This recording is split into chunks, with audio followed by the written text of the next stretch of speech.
Conformément à la décision qu'elle a prise à sa deuxième séance plénière, le 18 septembre 2015, l'Assemblée générale va maintenant entendre une présentation par le secrétaire général de son rapport annuel sur l'activité de l'organisation.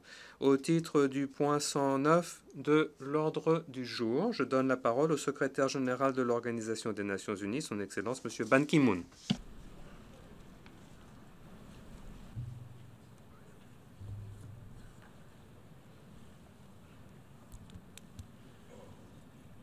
Your Excellency, Excellence, Monsieur Mogens Lykketoft, président de l'Assemblée générale, Mesdames et Messieurs les chefs d'État et de gouvernement, Excellences, Mesdames et Messieurs,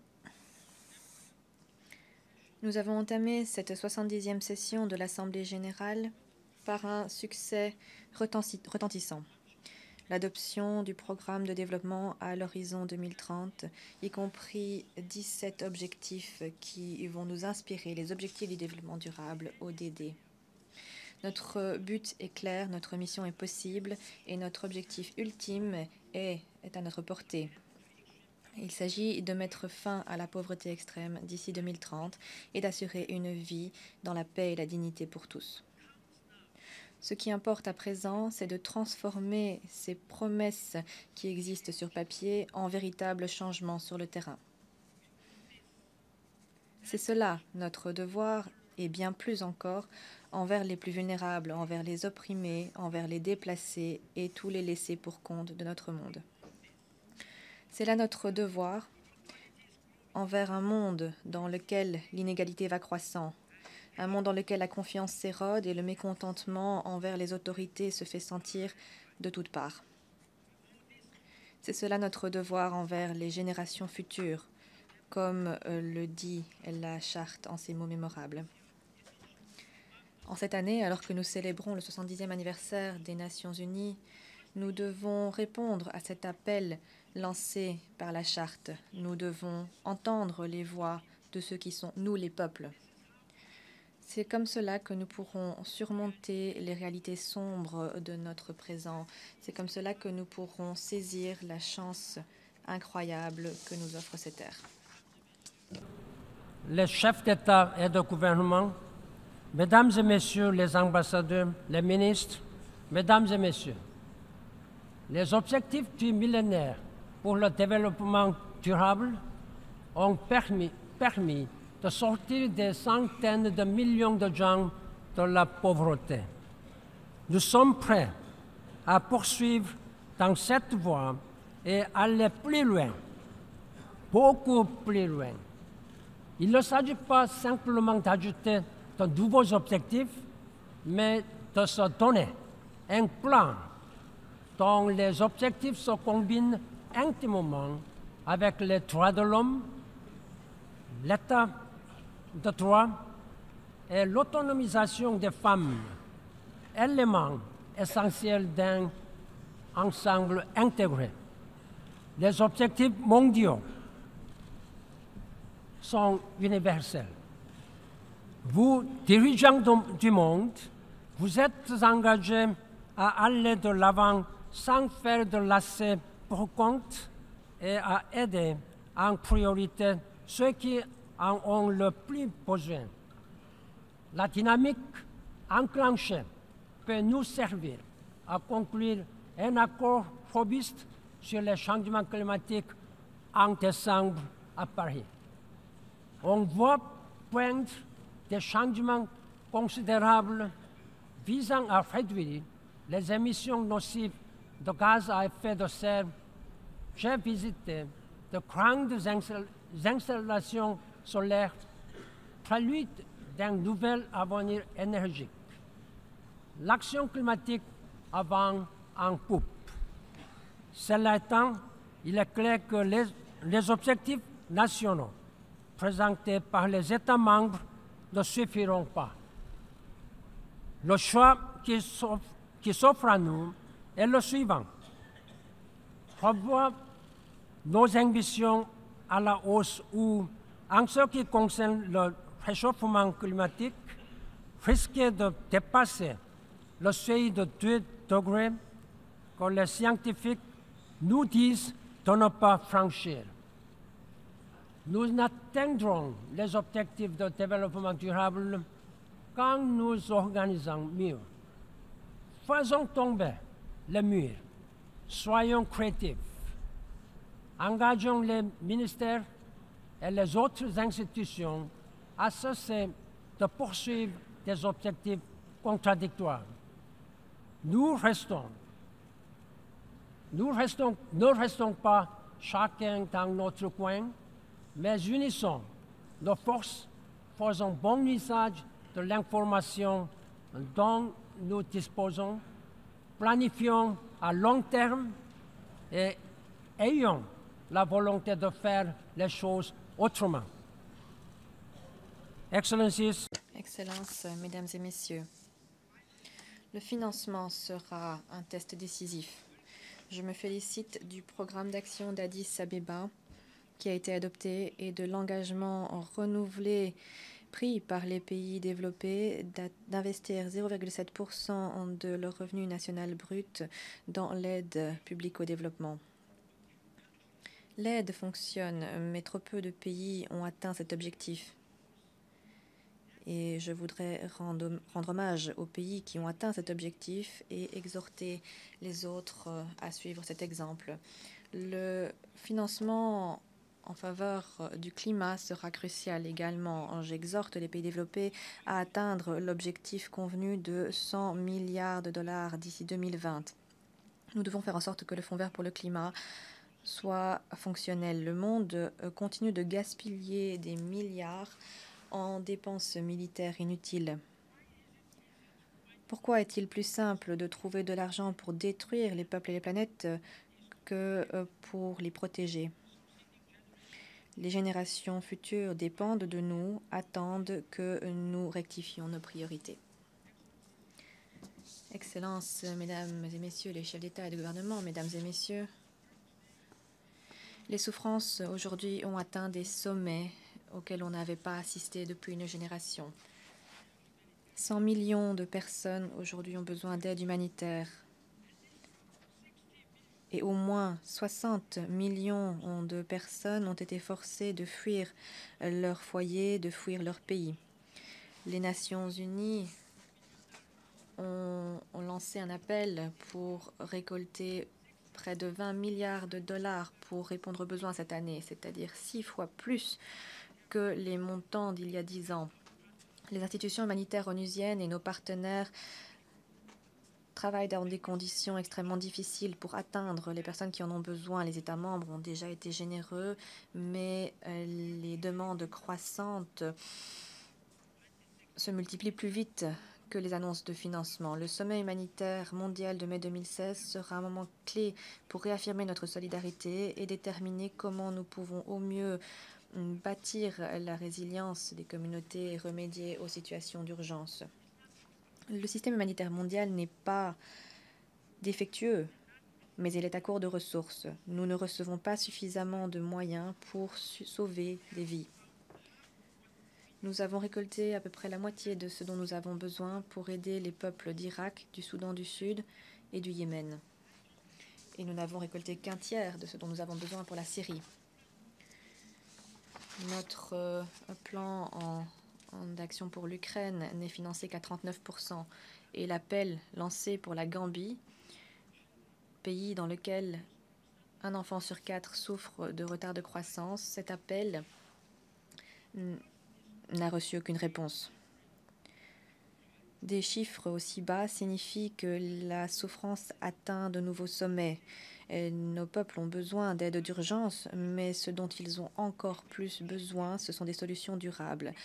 Ces populations seront contentes d'avoir un abri, mais elles méritent avant tout de rentrer chez elles. Notre objectif ne doit pas être de garder les gens en vie, mais bien de leur donner une véritable vie, une vie décente. Le Liban, la Jordanie et la Turquie accueillent avec grande générosité des millions de réfugiés syriens et irakiens. Les pays du monde en développement continuent d'accueillir de grands nombres de réfugiés alors qu'eux-mêmes ont des moyens limités. Les individus se déplacent à une échelle jamais vue auparavant dans les Amériques, dans le Sahel, dans les mers de Méditerranée, mer d'Andaman, autant de flux et de mouvements qui suscitent des problèmes complexes et déchaînent les passions. Certains critères doivent nous guider dans notre réaction à cette situation, le droit international, les droits de l'homme et la compassion, tout simplement. Chaque pays doit en faire davantage pour endosser ses responsabilités. Je souhaiterais faire l'éloge de tous ceux en Europe qui ont respecté les valeurs de l'Union et ont accordé asile à ces personnes. Dans un même temps, j'exhorte l'Europe à en faire davantage.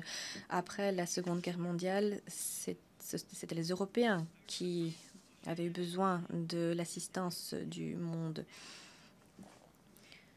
Après-demain, le 30 septembre, j'organiserai une réunion de haut niveau afin de promouvoir une stratégie globale afin de réagir à la crise des réfugiés et des migrants. Nous devons lutter contre les trafiquants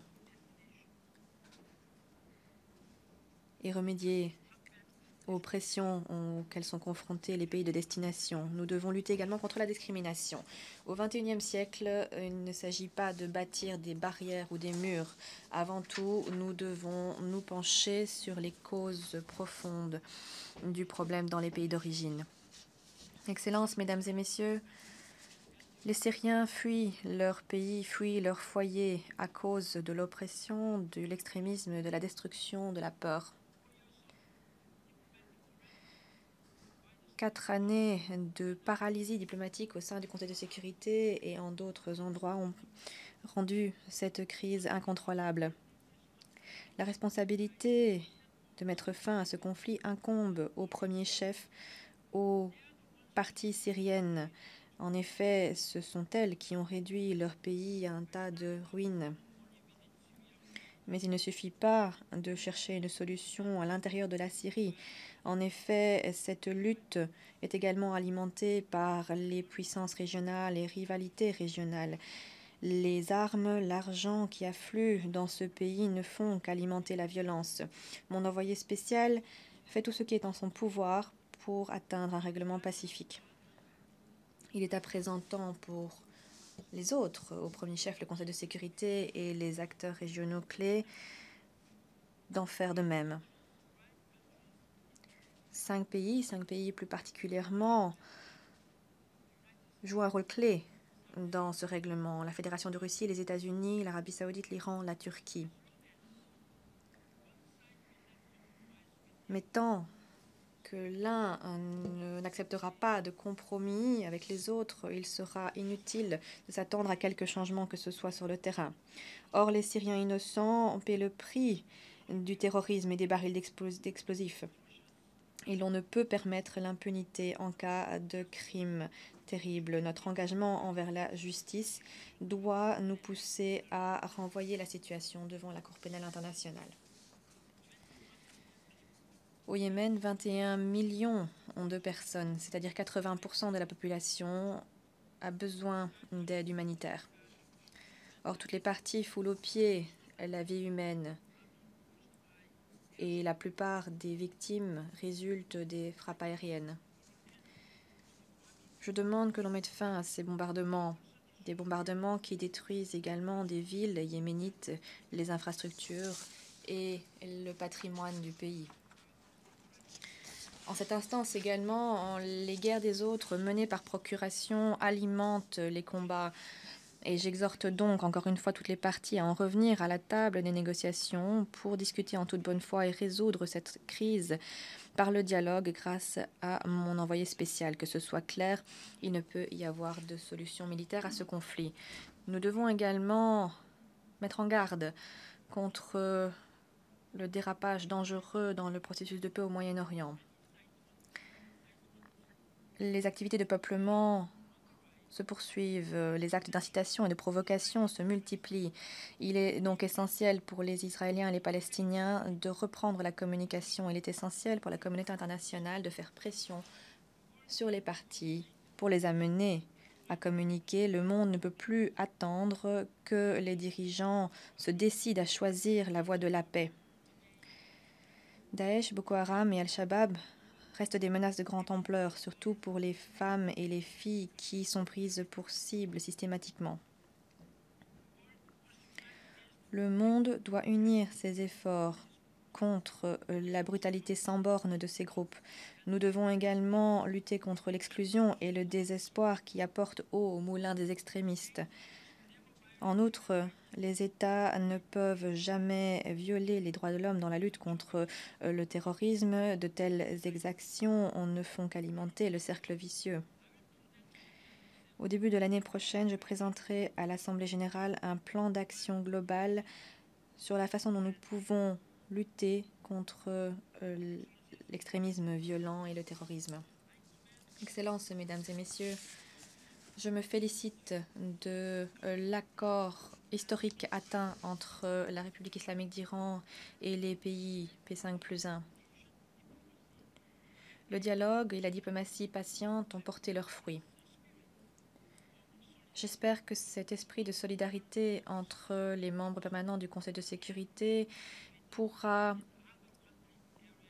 se manifester également dans d'autres situations épineuses telles que le conflit en Syrie, au Yémen ou en Ukraine. Nous devons bâtir sur les accords récents atteints au Soudan du Sud. Nous devons parachever les accords en Libye et épargner à ces pays davantage de souffrance. Le moment est venu d'entamer un dialogue renouvelé afin également de remédier aux tensions sur la péninsule coréenne. J'appelle toutes les parties à s'abstenir de toute action qui risquerait d'accroître la méfiance. Je les encourage, à l'inverse, à promouvoir la réconciliation et à œuvrer en faveur de la dénucléarisation de la péninsule, pour enfin une péninsule pacifique. Je suis prêt à appuyer cette coopération intercoréenne et nous devons également accélérer nos travaux en faveur du bien-être du peuple de République populaire démocratique de Corée. Je suis vivement préoccupée par les restrictions croissantes imposées à la liberté des médias et à la société civile de par le monde. Ce n'est pas un crime lorsque les journalistes, les militants en faveur des droits de l'homme ou d'autres jouissent de leurs droits de base. Nous devons préserver cette marge de manœuvre pour la société civile et la presse afin qu'ils puissent faire leur travail vital sans crainte de représailles ou d'emprisonnement. En trop d'endroits, on voit une menace poindre, celle de faire un bond en arrière par rapport à la démocratie, alors que des dirigeants s'efforcent de rester en poste au-delà de leurs limites de mandat.